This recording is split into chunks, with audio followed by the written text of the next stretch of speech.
जो मालिक की भक्ति करते हैं वो उसकी परवाह नहीं करते, जीत आखिर होती है, उनको सजा ही मिलती है। दुष्ट काम करेगा सजा से कोई नहीं बच पाया, अच्छे काम करेगा उसको सुख शांति खुशी मिलेगी, उसको कोई रोक नहीं पाया।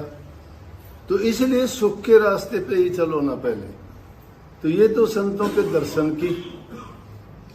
और रही वचन मानने की बात, अगर एक भी वचन संतों का तुम मान लो, तुम्हारे प्रति जो कहा जाए जीवन संवर जाएगा। एक ही वचन से जिंदगी बन जाती है। और उनका उपदेश सुन सुन के अगर तुम संग्रह करोगे और उसको सोच सोच के उनके अनुसार जीवन को आगे चलाओगे, तुम्हें दुख नहीं होगा। गरीबी दुख नहीं है, शांति मिलनी बड़ी कठिन है। धन में शांति नहीं है, ऊंचे परिवार में नहीं है, ताकतवरों के पास नहीं है, रूप हुसन में नहीं है शांति। कभी सोचते हो शांति तुम्हारे मन में होगी, तुम्हारे विचार और ख्यालात में होगी। शांति का घर तो संतों के पास ही है। जो संतों की शरण में चला जाता है और उनके वचन के अनुसार चलता है ना, उनको शांति मिलती है। उनको कोई किसी बात की कमी नहीं, कमी तो उनको होती है जिनकी तृष्णा नहीं भरती। बड़े बड़े राजा महाराजा भी यूं ही मरते फिरे, लेकिन जिनको शांति थी गंगू तेली वर्गियों ने भी ठाठ किए। परंतु ये इंसान है, इसलिए मैं कहता हूं कि इंसान चरित्रवान होना चाहिए। आप मेरे से पूछ के आते हैं, आके कह देते हैं देखो जी ये लड़का देखा है, वह बहुत अच्छी बात। फिर कोई आता है देखो जी ये लड़की देखी है, शादी करनी है। अब क्या कहूं, बोले बताओ, आप कहोगे तो करें। महा तो बात सुनो भाई, मैं 3 चीज देख लेना। नंबर 1 खानदान देखना। जिसका खानदान अच्छा हो, गरीबी हो, कोई बात नहीं, उनके अंदर अच्छे संस्कार मिलेंगे। बिना संस्कार वाले परिवार में कर दिया तो उनके पास चाहे कुछ भी हो बर्बाद हो जाओ, खराबी हो। एक बात। दूसरा, बच्चे का चरित्र देखो और उनका चाल चलन देखो। अगर उसका चाल चलन नहीं है, शराब भी है, कबाब भी है, जुआ खेलने वाला है, धोखेबाज है, चतुर चालाक छड़िया है, कोई काम नहीं करता, ऐसे ही घूमने वाला है, तो उसके साथ अगर तुमने शादी कर दी बर्बाद हो जाओ। परिवार अगर सही नहीं है, अगर उन्होंने कोई हेरा फेरी का खाते हैं, लूट खसूट का खाते हैं, भ्रष्टाचार करके रिश्वतखोरी का खाते हैं, बिना कमाई का अगर उनके घर में अनजन धन जो भी आता है वो बर्बाद कर देता है, कभी सुखी नहीं रहेंगे। उनके पास कुछ भी हो तो भी वो भूखे के भूखे रहेंगे। इसलिए ये चीज देखो, चाल चरित्र बच्चे का देखो, चेहरा ना देखो। चेहरा देखने में कुछ नहीं, सुंदरता किसकी सुंदरता गुणों की होनी चाहिए। चेहरा तो सुंदर और वो गुणों से भरा हुआ, वो क्या सुंदरता है उसकी।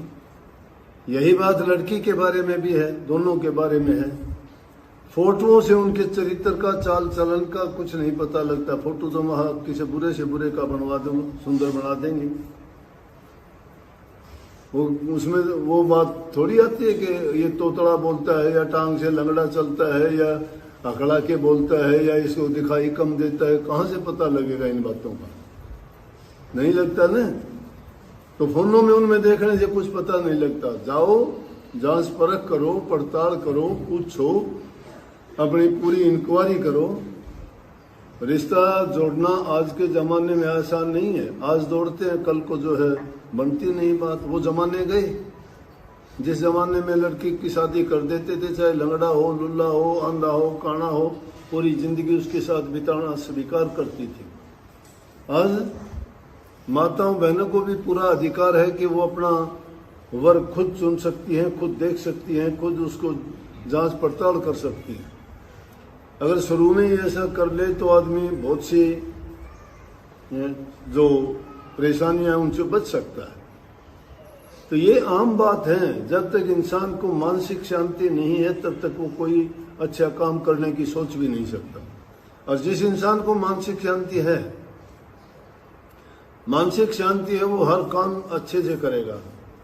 दिमाग कहीं लगा हुआ है, चिंता कोई है, काम कुछ करता है, गलत हो जाता है। ओह मैंने तो ये गलत कर दिया। गलत क्यों हो गया? दिमाग वहां था ही नहीं। कंसंट्रेशन ऑफ माइंड तो तब होती है आदमी शांत चित्त होकर कोई काम करे। शांत चित्त जब होगा इंसान के दिमाग में कोई चिंता ना हो। चिंताओं से जब हमारा दिमाग पहले से ही घिरा हुआ है, भरा हुआ है, ये मेमोरी कार्ड सबके दिमाग का फुल है, पहले ही भर रखा है। सब कुछ बताने की और सिखाने की जरूरत ही नहीं है। इसलिए अच्छे गुणों को अपनाने के लिए पहले उसको डिलीट करो। बीमारी जो है उसमें कचरा भरा हुआ है दिमाग में, उसको निकालो। लेकिन जो आदमी अपनी आदतों को नहीं सुधारता है, अच्छाई की तरफ कैसे कदम रख लेगा? दो घोड़ों पे सवार नहीं हो सकता। रहीम जी कहते रहीमन अब मुश्किल पड़ी गाड़े दोनों काम, साचे से तो जग नहीं झूठे मिले न राम। कि दोनों काम कैसे होंगे? और मुश्किल दोनों कि सच बोलूं तो दुनिया वाले को नहीं पसंद दे, और झूठ बोलूं तो राम नहीं मिले। बताओ कड़े जाऊं कहां लटकूंगा? रहीम जी कहते हैं ये बात। राजा अकबर के टाइम में हुए थे। रहीम जी बहुत अच्छे कवि थे। तो ये हालात है।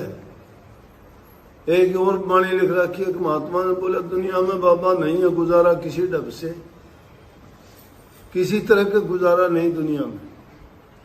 इसीलिए संतों की शरण में जो जीव चला जाता है वो उसके विचार, उसके ख्यालात संतों के विचार के अनुसार वो बना लेता है, उनमें ढाल लेता है, उसका जीवन सुधर जाता है, सफल हो जाता है। अब ये बातें पूछने के लिए आते हो तो ये सोच लिया करो पहले ही कि हम ऐसा करें या ना करें। ये चीज जब देखोगे तो पता लग जाएगा। अब मानते तो है नहीं, उस बात तक पहुंचते नहीं। तुम शादी करना चाहते हो, बच्चा कहता अभी नहीं, अभी नहीं तो कारण पूछो, अभी नहीं तो क्यों नहीं। क्यों का कारण पूछो, उससे कारण बता दे तो आप भी संतुष्ट हो गए कि भाई वो इसलिए नहीं चाहता, और वो भी संतुष्ट हो जाएगा। हम लापरवाह हैं बच्चों की तरफ से। उनको स्वतंत्र कर दिया कि तुम भी कुछ भी करो। ठीक बात है, स्वतंत्रता होनी चाहिए। पक्षियों के भी बच्चे जब उड़ने लायक हो जाते हैं ना तो खुले आकाश में छोड़ देते हैं कि जाओ कहीं भी उड़ो।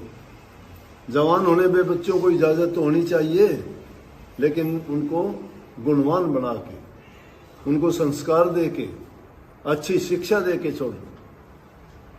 जो बच्चा घर में सुनता है ना, बूढ़े बुजुर्ग जो बात करते हैं उनको सुन के वो अपने विचार बनाता है, उनसे उनके संस्कार बनते हैं। और जिसके पास संस्कार नहीं है, चाहे कुछ भी हो, क्या है उनके पास? सब बेकार चला जाता है, उनका जीवन खराब हो जाता है। तो इसलिए भाई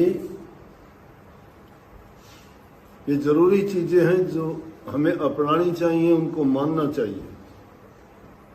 जिनकी आस्था होती है इसीलिए उनके काम बनते हैं ना। जिनकी आस्था नहीं है वो बस डामाडोल है। डामाडोल को क्या मिलता है? कभी उधर धक्के लगे, कभी उधर धक्के लगे, धक्के खाओगे।